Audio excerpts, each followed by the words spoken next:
ಧರ್ಮಸ್ಥಳದ ಕುರಿತು ವಿವಾದಾತ್ಮಕ ಹೇಳಿಕೆ ನೀಡಿದ ಅನಾಮಿಕ ವ್ಯಕ್ತಿಗೆ ತಿರುಗೇಟು ನೀಡುವ ಶೈಲಿಯಲ್ಲಿ ಮುಖಕ್ಕೆ ಮಾಸ್ಕ್ ಮತ್ತು ಜರ್ಕಿನ್ ಧರಿಸಿರುವ ಹಿಂದುತ್ವದ ಪರ ಕಾರ್ಯಕರ್ತನೊಬ್ಬ ಗುರುವಾರ ಮಂಡ್ಯ ಜಿಲ್ಲಾಧಿಕಾರಿ ಕಚೇರಿಯ ಎದುರು ಗಮನ ಸೆಳೆದಿದ್ದಾನೆ.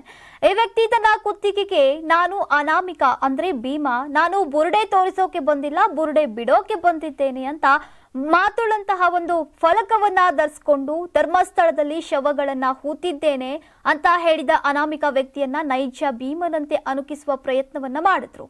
ಸಂಘಟನೆಯ ಅಂಗಸಂಸ್ಥೆಗಳ ಸದಸ್ಯರೊಂದಿಗೆ ಈ ಕಾರ್ಯಕರ್ತರ ಜಿಲ್ಲಾಧಿಕಾರಿ ಕಚೇರಿಗೆ ತೆರಳಿ ಕೇಂದ್ರ ಗೃಹ ಸಚಿವ ಅಮಿತ್ ಶಾ ಅವರಿಗೆ ಬರೆಯಲಾಗಿದ್ದಂತಹ ರಕ್ತದ ಬೆರಳಚ್ಚಿನ ಸಹಿ ಹೊಂದಿದಂತಹ ಪತ್ರವನ್ನ ಸಲ್ಲಿಸಿದ್ರು.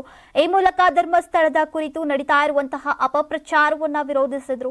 ಧರ್ಮಸ್ಥಳ ಹಿಂದೂಗಳ ನಂಬಿಕೆ ಮತ್ತು ಭಕ್ತಿಗೆ ಹೆಸರಾಗಿರುವಂತಹ ಪವಿತ್ರ ತೀರ್ಥ ಕ್ಷೇತ್ರವಾಗಿದೆ. ಆದರೆ ಇತ್ತೀಚೆಗೆ ಕೆಲ ವ್ಯಕ್ತಿಗಳು ಇದರ ಪವಿತ್ರತೆಯನ್ನ ಹಾಳು ಮಾಡುವ ಕೆಲಸದಲ್ಲಿ ತೊಡಗಿದ್ದಾರೆ. ಇದರ ಹಿಂದೆ ಕೇರಳದ ಕಮ್ಯುನಿಸ್ಟ್ ಪಕ್ಷದ ಶಕ್ತಿಗಳು ಕಾರ್ಯನಿರ್ವಹಿಸ್ತಾ ಇದೆ ಅಂತ ಬಿಜೆಪಿ ಮುಖಂಡ ಶಿವಕುಮಾರ್ ಆರಾಧ್ಯ ಅವರು ಆರೋಪಿಸಿದ್ರು. ಇನ್ನು ಕಾರ್ಯಕರ್ತರು ರಾಜ್ಯ ಸರ್ಕಾರದ ವಿರುದ್ಧ ಘೋಷಣೆಗಳನ್ನ ಕೂಗಿದ್ರು. ಮತ್ತೆ ಕೇಂದ್ರ ಸರ್ಕಾರ ತಕ್ಷಣ ಮಧ್ಯಪ್ರವೇಶಿಸಿ ಧರ್ಮಸ್ಥಳ ಕುರಿತು ಘಟನೆಗಳ ಕುರಿತು ಎನ್ಐಎ ತನಿಖೆಯನ್ನ ನಡೆಸಬೇಕು ಅಂತ ಆಗ್ರಹಿಸಿದ್ರು.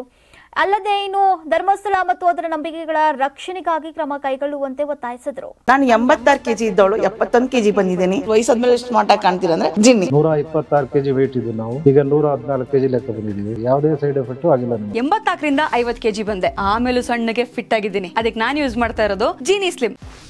84 ರಿಂದ 50 ಕೆಜಿ ಬಂದೆ. ಆಮೇಲೆ ಸಣ್ಣಗೆ ಫಿಟ್ ಆಗಿದ್ದೀನಿ. ಅದಕ್ಕೆ ನಾನು ಯೂಸ್ ಮಾಡ್ತಾ ಇರೋದು ಜೀನಿ ಸ್ಲಿಮ್. ಸಣ್ಣ ಆಗಕ್ಕೆ ಜೀನಿ ಸ್ಲಿಮ್ ಯೂಸ್ ಮಾಡದೆ ಹೆಲ್ದಿನೂ ಅದೇ.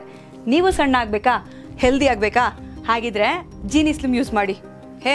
ಸಣ್ಣ ಆಗೋದಕ್ಕೆ ಯಾವುದೋ ಪ್ರಾಡಕ್ಟ್ ಹೇಳ್ತಾ ಇದ್ದಾಳೆ, ಏನಾದರೂ ಸೈಡ್ ಎಫೆಕ್ಟ್ಸ್ ಇದೆ ಅಂತ ಯೋಚನೆ ಮಾಡ್ತಾ ಇದ್ದೀರಾ? ಖಂಡಿತ ಇಲ್ಲ. ಯಾಕಂದ್ರೆ ಇದು ಕೆಮಿಕಲ್ ಫ್ರೀ. ಸಣ್ಣ ಆಗಬೇಕು ಅಂದ್ರೆ ಜೀನಿ ಸ್ಲಿಮ್ ಯೂಸ್ ಮಾಡಿ.